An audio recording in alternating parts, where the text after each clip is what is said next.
എല്ലാവർക്കും നമസ്കാരം. ഞാൻ ഡോക്ടർ ജൂഹിദാസ്, QNB ഹെൽത്ത് കെയറിലെ ഹോമിയോപ്പതിക് ഫിസിഷ്യനാണ്. ഇന്ന് ഭൂരിഭാഗം ആളുകളെയും ബാധിച്ചുകൊണ്ടിരിക്കുന്ന ഒരു ബുദ്ധിമുട്ടാണ് തൈറോയിഡും അത് റിലേറ്റ് ചെയ്തിട്ടുള്ള അസുഖങ്ങളും. അപ്പം ഈ ഒരു തൈറോയിഡ് എന്ന് പറഞ്ഞാൽ നമ്മുടെ ശരീരത്തിലെ ഏറ്റവും പ്രധാനപ്പെട്ട ഒരു അവയവമാണ്. നമ്മുടെ കഴുത്തിന് താഴെയായിട്ട് ഒരു ബട്ടർഫ്ലൈ ഷേപ്ഡാണ് ഈ തൈറോയിഡിന്റെ സ്ട്രക്ചർ ഉള്ളത്. അപ്പോൾ തൈറോയിഡ് പല ഹോർമോൺസും ഉത്പാദിപ്പിക്കുന്നു. അതിൽ പ്രധാനപ്പെട്ടതാണ് T3, T4, കാൽസിറ്റോണിൻ. ഈ തൈറോയിഡ് ബ്രെയിനിൽ നിന്ന് സ്റ്റിമുലേഷൻ, അതായത് ഉത്പാദിപ്പിക്കുമ്പോൾ ബ്രെയിനിൽ നിന്നുള്ള stimulation, thyroid releasing hormone, thyroid release ചെയ്യാനുള്ള ഹോർമോണിലെ സ്റ്റിമുലേഷൻ ബ്രെയിനിൽ നിന്ന് വരുന്നു. അങ്ങനെ പിറ്റ്യൂട്ടറി ഗ്ലാൻഡിന്റെ സഹായത്തോടെ അത് സ്റ്റിമുലേറ്റ് ചെയ്യും. അങ്ങനെ TSH സ്റ്റിമുലേറ്റ് ചെയ്യപ്പെടുകയും അങ്ങനെ T3, T4, കാൽസിറ്റോണിൻ പോലത്തെ ഹോർമോൺസ് ഉത്പാദിപ്പിക്കുകയും ചെയ്യും. ഇതാണ് ഇതിന്റെ ഒരു പാറ്റേൺ, അതായത് ഇതൊരു പ്രക്രിയ എന്ന് പറയുന്നത്. ഈ ഒരു T3, T4 അല്ലെങ്കിൽ TSH ഉണ്ടാകുന്ന വ്യതിയാനങ്ങളാണ് ഹൈപ്പോ തൈറോയിഡിസവും hyper thyroidism, Hashimoto thyroiditis, Graves disease, അങ്ങനെ പല രോഗങ്ങളിലേക്കും ലീഡ് ചെയ്യുന്നത്.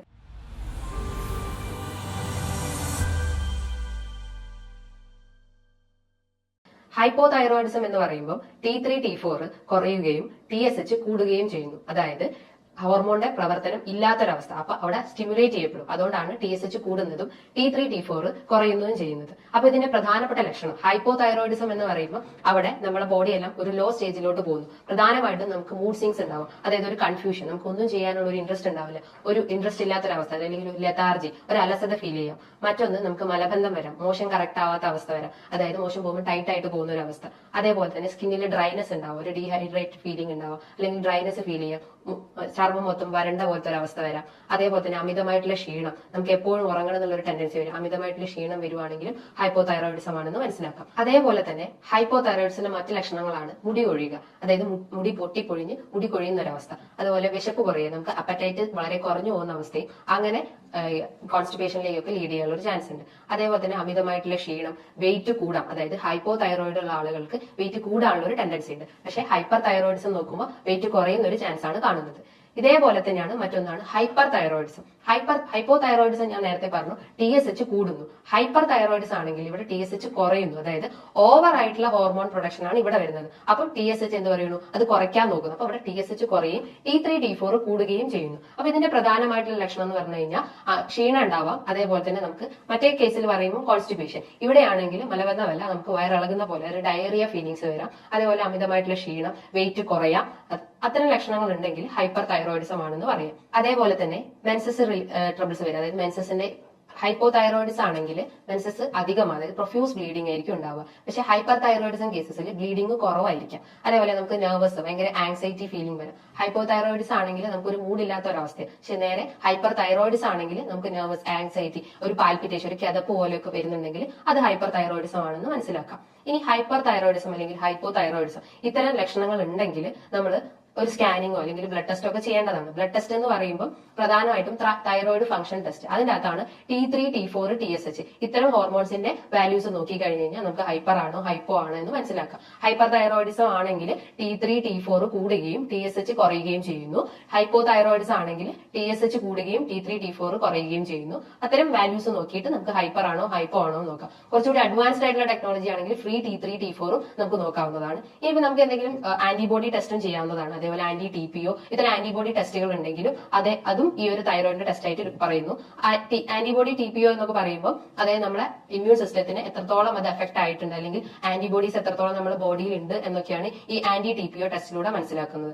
അതേപോലെ തന്നെ മറ്റു നമുക്ക് എന്തെങ്കിലും സ്വെല്ലിംഗ് ഉണ്ടെങ്കിൽ, അതായത് കഴുത്തിന് ചുറ്റും എന്തെങ്കിലും ഗോയിറ്റർ, അങ്ങനത്തെ സ്വെല്ലിംഗ്സ് ഒക്കെ ഉണ്ടെങ്കിൽ നമ്മൾ ഈ ബ്ലഡ് ടെസ്റ്റിലൂടെ അത് മനസ്സിലാക്കാൻ പറ്റില്ല. അതൊരു സ്കാൻ ചെയ്താലേ നമുക്ക് പറ്റുള്ളൂ. അതായത് നെക്കിന്റെ ഒരു സ്കാനിങ് എടുത്തു കഴിഞ്ഞാൽ ആ ഒരു സ്വെല്ലിംഗ് എത്രത്തോളം ഉണ്ടെന്ന് മനസ്സിലാക്കാൻ പറ്റും. അതേപോലെ നമുക്ക് എന്തെങ്കിലും തൊട്ട് നോക്കുമ്പോൾ എന്തെങ്കിലും പെയിൻ ഫീൽ ചെയ്യുകയാണെങ്കിൽ, അതായത് ഓവർ ആയിട്ടുള്ള സ്വെല്ലിംഗ് ഉണ്ടെങ്കിൽ നമ്മളൊരു FNAC ചെയ്യുന്നതാണ്. അതായത് ക്യാൻസർ സ്റ്റേജ് ആണോ അല്ലയോ എന്നൊക്കെ ഈ ഒരു FNAC എന്ന് മനസ്സിലാക്കാം. FNAC എന്ന് പറഞ്ഞു കഴിഞ്ഞാൽ ഫൈൻ നീഡിൽ ആസ്പിരേഷൻ സൈറ്റോളജി എന്ന് പറയും. അതിന് പല ഗ്രേഡുകളുണ്ട്. ടിറാഡ് സ്റ്റേജ് എന്നാണ് അതിന് പറയാം. അങ്ങനെ 4 ഗ്രേഡ് ഒക്കെ ആയിട്ടാണ് ഈ ടിറാഡ് സ്റ്റേജിനെ തരംതിരിച്ചിട്ടുള്ളത്. അപ്പൊ ഏത് സ്റ്റേജ് ആണെന്ന് ഈ ഒരു FNAC മനസ്സിലാക്കാൻ പറ്റും. ഇത്തരം ലക്ഷണങ്ങൾ ചിലപ്പോൾ നമുക്കൊരു ആദ്യം തുടക്കത്തിലൊന്നും ചിലപ്പോൾ കാണിച്ചെന്ന് വരില്ല. പക്ഷെ ഒരു സ്റ്റേജ് കഴിഞ്ഞ് കഴിഞ്ഞാലാണ് നമുക്ക് അമിതമായിട്ടുള്ള ക്ഷീണം, അല്ലെങ്കിൽ വെയിറ്റ് കുറയുന്നതും വെയിറ്റ് കൂടുന്നതും ഡ്രൈനസ് ഉണ്ടാവുന്നതും, അല്ലെങ്കിൽ മലബന്ധം, അല്ലെങ്കിൽ വയറിളക്കം ഇത്തരം ലക്ഷണങ്ങൾ ഉണ്ടെങ്കിൽ നമുക്കൊരു ബ്ലഡ് ടെസ്റ്റ് ചെയ്തിട്ട് തന്നെ അത് അറിയാൻ പറ്റുള്ളൂ. അല്ലാതെ ജസ്റ്റ് ഒരു ഡയറക്റ്റ് ഒരു ഇത് കണ്ടു കഴിഞ്ഞാൽ നമുക്ക് മനസ്സിലാക്കാൻ പറ്റില്ല. ചിലപ്പോൾ അത് വൈറ്റമിൻ D കുറവുണ്ടാവാം, അല്ലെങ്കിൽ കാൽഷ്യക്കുറവുണ്ടാവാം, അല്ലെങ്കിൽ രക്തക്കുറവുണ്ടാവാം. അപ്പോൾ ഇത്തരം പ്രശ്നങ്ങൾ ഉണ്ടെങ്കിൽ നമ്മളൊരു ബ്ലഡ് ടെസ്റ്റ് ചെയ്തേ മതിയാവുള്ളൂ, അല്ലെങ്കിൽ ഒരു സ്കാനിങ്ങിലൂടെ നമുക്ക് മനസ്സിലാക്കാൻ പറ്റും. അപ്പൊ അത് ഹൈപ്പർ ആണോ ഹൈപ്പോ ആണോ അല്ലെങ്കിൽ മറ്റെന്തെങ്കിലും ബുദ്ധിമുട്ടാണോ എന്നൊക്കെ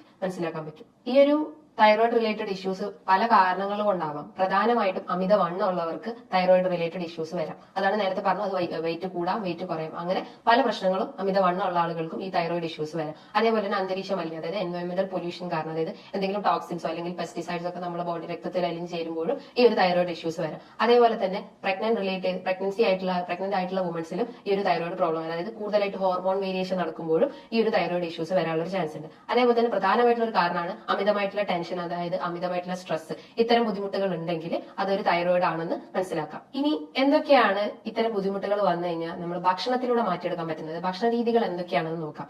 അപ്പം പണ്ട് നമ്മൾ പല ദൂരദർശനിലൊക്കെ പല ആഡുകൾ കാണാറുണ്ട്. ഈ അയോഡിന്റെ അളവ് കുറഞ്ഞു കഴിഞ്ഞാൽ ഗോയിറ്റർ വരാം, അല്ലെങ്കിൽ ഹൈപ്പോതൈറോയിഡ്സ് ആവാം, ഹൈപ്പർ തൈറോയിഡ്സ് ആവാം എന്നൊക്കെ പറഞ്ഞു കേട്ടിട്ടുണ്ട്. അപ്പം പ്രധാനമായിട്ടും നമ്മൾ സാൾട്ടിന്റെ ഇൻടേക്ക് കുറഞ്ഞു കഴിഞ്ഞാലും ഈ ഒരു തൈറോയിഡ് ഇഷ്യൂസ് വരാനുള്ള ഒരു ചാൻസ് ഉണ്ട്. അപ്പൊ ഡെയിലി ഒരു 1-1.5 ടീസ്പൂൺ മാത്രമേ നമ്മൾ സാൾട്ട് എടുക്കാൻ പാടുള്ളൂ. അത് അധികമായി കഴിഞ്ഞാലും കുറഞ്ഞു കഴിഞ്ഞാലും തൈറോയിഡ് ഇഷ്യൂസ് വരാം. അതേപോലെ തന്നെ ഗ്ലൂട്ടൻ അടങ്ങിയിട്ടുള്ള ഡയറ്റ്, അതായത് ഗ്ലൂട്ടൻ അടങ്ങിയിട്ടുള്ള ഭക്ഷണങ്ങൾ കൂടുതലായിട്ട് കഴിക്കുമ്പോഴും, ഗ്ലൂട്ടൻ എന്ന് പറഞ്ഞു കഴിഞ്ഞാൽ ഒരു പ്രോട്ടീൻ ആണ്, അതായത് ഈ ആട്ട, മൈദ, റവ അതിലൊക്കെ കാണപ്പെടുന്ന ഒരു പ്രോട്ടീൻ ആണ്. അത് അധികമായിട്ട് എടുക്കുമ്പോഴും ഈ ഒരു തൈറോയിഡ് പ്രോബ്ലംസ് വരാം. അതേപോലെ തന്നെ മിൽക്ക്, അതായത് പാലും പാലുൽപ്പന്നങ്ങളും എടുക്കുമ്പോഴും തൈറോയിഡ് ഇഷ്യൂസ് വരാം. അപ്പൊ അത്തരം ബുദ്ധിമുട്ടുകൾ, അത്തരം ഡയറ്റ് ഉണ്ടെങ്കിൽ അത് കഴിവതും ഒഴിവാക്കാൻ ശ്രമിക്കുക. അതേപോലെ മില്ലറ്റ് എന്ന് പറയുമ്പോൾ ഈ റാഗി അല്ലെങ്കിൽ ചോളം, ടീന ഇത്തരം ഭക്ഷണങ്ങൾ ഉണ്ടെങ്കിൽ അതും എടുക്കുമ്പോൾ നമുക്ക് തൈറോയിഡ് വരാനുള്ള ഒരു ചാൻസ് ഉണ്ട്. ഇന്ന് പലർക്കും ഉള്ള ഒരു സംശയമാണ് ക്യാബേജ് അഥവാ ക്രൂസിഫറസ് വെജിറ്റബിൾസ് ഒക്കെ തൈറോയിഡ് പേഷ്യൻസിന് കഴിക്കാൻ പറ്റുമോ? അപ്പൊ പണ്ടുള്ള പഠനങ്ങൾ പറയുന്നതെന്ന് വെച്ചാൽ ക്രൂസിഫറസ് വെജിറ്റബിൾസ് അല്ലെങ്കിൽ ക്യാബേജ് ഒക്കെ നമ്മൾ അയഡിൻ വലിച്ചെടുക്കുകയും അങ്ങനെ തൈറോയിഡ് ഇഷ്യൂസ് വരാനുള്ള ചാൻസ് ഉണ്ടെന്ന് പറയുന്നു. പക്ഷേ നമുക്ക് കഴിക്കാം, അതായത് നമ്മളത് കുക്ക് ചെയ്ത് കഴിക്കുന്നതാണ് ഏറ്റവും നല്ലത്. അതായത് ഫ്രഷ് ആയിട്ട് കഴിക്കുന്നതിന് പകരം ഭക്ഷണത്തിൽ നന്നായിട്ട് കുക്ക് ചെയ്തിട്ട് നന്നായി ബോയിൽ ചെയ്തിട്ട് കഴിക്കുകയാണെങ്കിൽ നമുക്ക് തൈറോയിഡ് പ്രോബ്ലംസ് വരില്ല. അമിതമായിട്ട് എടുക്കുകയാണെങ്കിൽ മാത്രമേ ഈ ഒരു തൈറോയിഡ് ഇഷ്യൂസ് വരാനുള്ള ചാൻസ് ഉള്ളൂ. ഇനി എന്തൊക്കെയാണ് നമ്മൾ കഴിക്കേണ്ട ഭക്ഷണങ്ങൾ എന്ന് നോക്കാം. ഞാൻ നേരത്തെ പറഞ്ഞു അയഡിൻ അടങ്ങിയിട്ടുള്ള ഭക്ഷണങ്ങൾ നന്നായി കഴിക്കുക, അതായത് സാൾട്ട് ഇൻടേക്ക് കൂട്ടുക. ഡെയിലി ഒരു 1.5 ടീസ്പൂൺ സാൾട്ട് എടുക്കുന്നതുകൊണ്ട് കുഴപ്പമൊന്നുമില്ല. അതേപോലെ സെലീനി അടങ്ങിയിട്ടുള്ള ഭക്ഷണം, സെലീനിയം ഒരു ആന്റി ഓക്സിഡന്റ് ആണ്. അപ്പൊ ഈ ഇൻഫ്ലമേഷൻ കുറയ്ക്കുകയും നമ്മുടെ ബോഡിയിലെ ആന്റി ടി പി അല്ലെങ്കിൽ ആന്റിബോഡീസ് ഒക്കെ കുറയ്ക്കാൻ സഹായിക്കും. അതായത് സെലീനിയം കൂടുതലായിട്ടുള്ള ഭക്ഷണം എന്ന് പറഞ്ഞു കഴിഞ്ഞാൽ മഷ്റൂംസ്, ഫിഷ് അല്ലെങ്കിൽ ചിക്കൻ, ഇതിനകത്ത് കൂടുതലായിട്ടും സെലീനിയം ഉണ്ട്. അപ്പൊ അത് ഭക്ഷണത്തിൽ ഉൾപ്പെടുത്താൻ ശ്രമിക്കുക. അതേപോലെ തന്നെ നമ്മൾ പാല്, ചായ ഒക്കെ കുടിക്കുന്നവരാണെങ്കിൽ അതും പാൽ ഉൽപ്പന്നങ്ങളാണ്, അത് ഒഴിവാക്കാൻ ശ്രമിക്കുക. പകരം നമ്മൾ തൈര് ഉണ്ടെങ്കിൽ അത് ഒഴിവാക്കാൻ ശ്രമിക്കുക. അതേപോലെ തന്നെ നമ്മൾ എന്തെങ്കിലും ക്രൂസിഫറസ് വെജിറ്റബിൾസ് ഉണ്ടെങ്കിൽ അത് ഒഴിവാക്കാൻ ശ്രമിക്കുക. പകരം അയഡിനും സെലീനിയും അടങ്ങിയിട്ടുള്ള ഭക്ഷണം കൂടുതലായിട്ട് കഴിച്ചുകൊണ്ടേ നിൽക്കുക. അപ്പൊ നമുക്ക് ഒരു പരിധി വരെ നമുക്ക് ഈ ഒരു തൈറോയിഡിനെ തടഞ്ഞു നിർത്താൻ സഹായിക്കുന്നതാണ്. ഇങ്ങനെ ഭക്ഷണത്തിലൂടെ തന്നെ നമുക്ക് ഒരു പരിധി വരെ ഈ ഒരു തൈറോയിഡ് പ്രോബ്ലംസ് മാറ്റിയെടുക്കാം. ഭക്ഷണത്തോടൊപ്പം തന്നെ നമ്മൾ നന്നായിട്ട് എക്സസൈസ് മെയിൻറ്റെയിൻ ചെയ്യുക, ബോഡി വർക്കൗട്ട് ചെയ്യുക, അല്ലെങ്കിൽ മറ്റെന്തെങ്കിലും വർക്കൗട്ട്സ് ഒക്കെ ചെയ്യുക. അങ്ങനെ പല വർക്കൗട്ട്സ് ഒക്കെ ചെയ്യുമ്പോഴും അതേപോലെ തന്നെ ഡയറ്റ് മെയിൻറ്റെയിൻ ചെയ്യുമ്പോഴും നമുക്ക് ഈ ഒരു തൈറോയിഡിന്റെ പ്രോബ്ലംസ് കുറയ്ക്കാം. തൈറോയിഡിന്റെ ഒപ്പം തന്നെ നമുക്ക് വൈറ്റമിൻ ഡിന്റെ പ്രശ്നം ഉണ്ടെങ്കിൽ വൈറ്റമിൻ ഡി സപ്ലിമെന്റ്സ് എടുക്കാവുന്നതാണ്.